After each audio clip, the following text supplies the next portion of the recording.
Live from Fargo and serving you on TV, online, and on the go. This is Valley News Live at noon.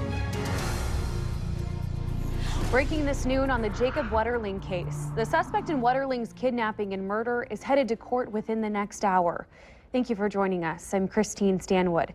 Danny Heinrich is scheduled for a federal court hearing at 1 p.m. in Minneapolis, at which time he could be charged in the Wetterling case. Heinrich has been in jail for nearly a year on unrelated child pornography charges. KARE 11 reports he led police to Wetterling's remains last week as part of a deal between his attorney and federal prosecutors, which has been going on for months. Sources also say Jacob's body was found with some of the same clothing he was wearing when he was kidnapped in 1989. Heinrich was arrested last October after investigators serving a search warrant discovered 3 ring binders in his home filled with explicit images of young boys. That search led to a boy who was kidnapped and sexually assaulted near Jacob's hometown just a few months earlier. Investigators have long suspected that the 2 cases were related. Developing this noon, 2 men are in jail in connection with a shootout in a North Fargo neighborhood.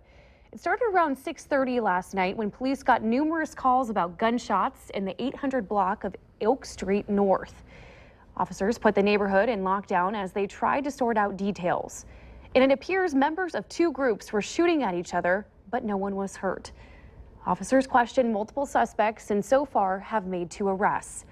32-year-old Zach Northern of Moorhead is in the Clay County Jail, and 21-year-old Jaquan Gatewood of Fargo is being held in the Cass County Jail.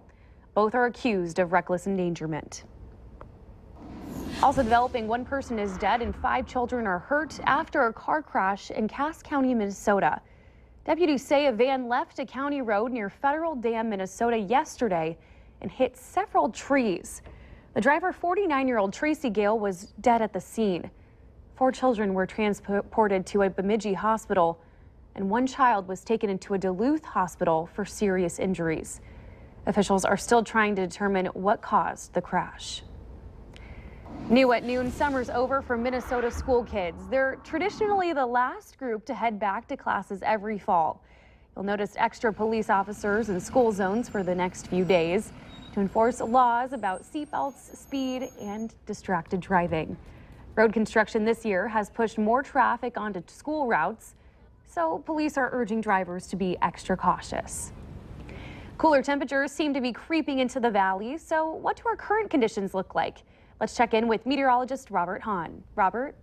Currently across the area, we've got some quiet conditions, a mix of clouds and sunshine, a few more clouds than sun, some cool temperatures, a mix of some 60s and 70s, and not going to warm up too much today, maybe a few degrees warmer than the current temperatures we're seeing here at this noon hour. 61 degrees in Devils Lake, 64 Valley City, Crookston, Thief River Falls, and Badette, 71 in Fargo, also 71 down in Sisseton. Winds out of the north and northwest today, 5 to 15 miles per hour, and they'll remain that direction as we head through much of the rest of the day. Cloud cover, we've got some out there. Some areas seeing more sun than clouds. Here in the Fargo-Moorhead area, more clouds than sun, but we'll see that mixture of partly cloudy skies as we head through much of the day. Underneath what clouds, we do have no precipitation out there. None anticipated today. However, as we head through the day tomorrow, especially later on tomorrow afternoon into tomorrow evening, a pretty decent chance for some showers and some thunderstorms. More details on that, as well as a sneak peek into the weekend forecast coming up in just a few minutes. All right. Thanks, Robert.